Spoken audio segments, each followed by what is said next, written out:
ملا عبدالغني برادر د طالبانو نوی رئیس الوزرا ټاکل شوی. د سکای نیوز عربي رسنۍ لیکلي چې په کندهار کې د ملا هیبت الله اخوندزاده په مشرۍ جوړه شوې غونډه کې ملا برادر د نوي رئیس الوزرا په توګه ټاکل شوی دی.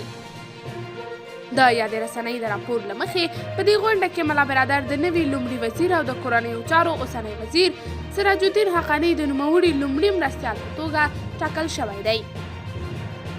وایي ځینې نور سرپرست وزیران هم بدل شوي خو تر راتلونکو غونډو به خپلو دندو ته دوام ورکوي. په ورته مهال د طالبانو حکومت د کندهار غونډه کې د نویو رامنځته شویو بدلونونو په اړه څه نه دي ویلي. د طالبانو حکومت ویان ذبیح الله مجاهد لیکلي چې په دې غونډه کې د افغانستان پر روان وضعیت خبرې شوي.